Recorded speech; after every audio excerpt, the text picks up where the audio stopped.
Let's take a look at blood glucose in humans. It is important for an organism to keep its blood glucose levels within a small range. If our body has too much blood glucose, this can have a negative impact on osmosis, which is the movement of water between cells down a water potential gradient. Because blood glucose levels will affect this concentration gradient. If we don't have enough glucose, we can have some problems. Glucose is important in respiration. Respiration releases the energy needed for every living cell. If there is not enough glucose, then an organism cannot produce enough energy.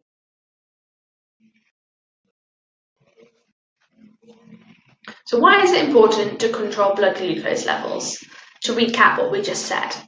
Glucose is a fuel for respiration. This is the chemical reaction that releases energy in many living cells. Therefore, if blood glucose levels are too low, then an organism cannot meet its energy demands. But if there is too much glucose in the blood, this has an impact on osmosis by affecting concentration gradients. This means that we need to maintain a balance within a short range. The optimal glucose level in humans is between 6 to 8 millimoles per dm cubed. So, what else is true of glucose? Too much of it affects osmosis. Glucose is important for respiration.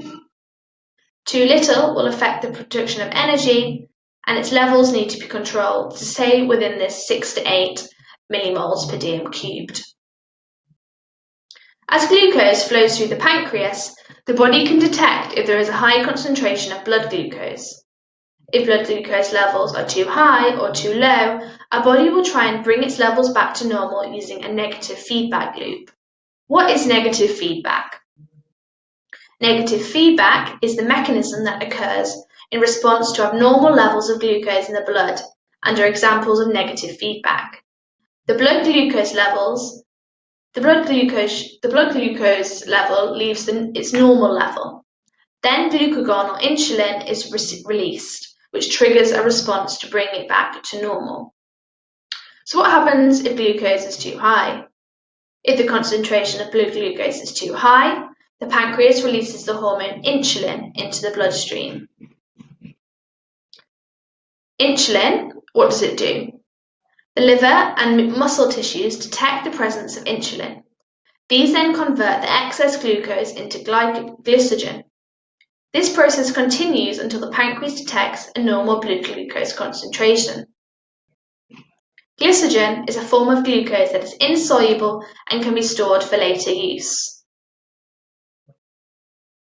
If blood glucose is too low, the pancreas releases the hormone glucagon into the bloodstream. The liver detects the presence of glucagon. The liver then converts glycogen stores back into glucose so it can be released into the bloodstream.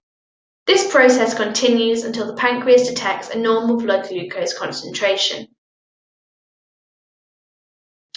And to recap, glycogen is a form of glucose that is insoluble, which means it does not dissolve in water and can be used for later use. It's stored.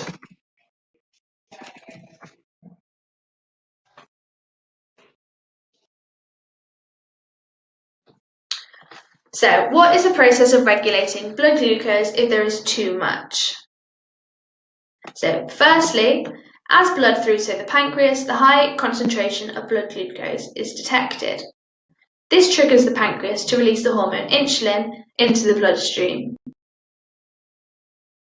The presence of insulin is detected by the liver and the muscle tissues. The liver and the muscle tissues take in the excess glucose and convert it into glycogen. Glycogen is a form of glucose that is insoluble and can be stored for later use. And this process will continue until the pancreas detects a normal blood glucose concentration.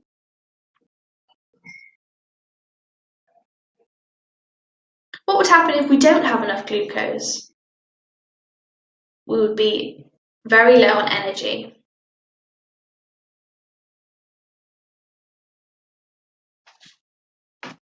So glycogen, let's remember what it is. It is a form of glucose that is insoluble and can be stored for later use.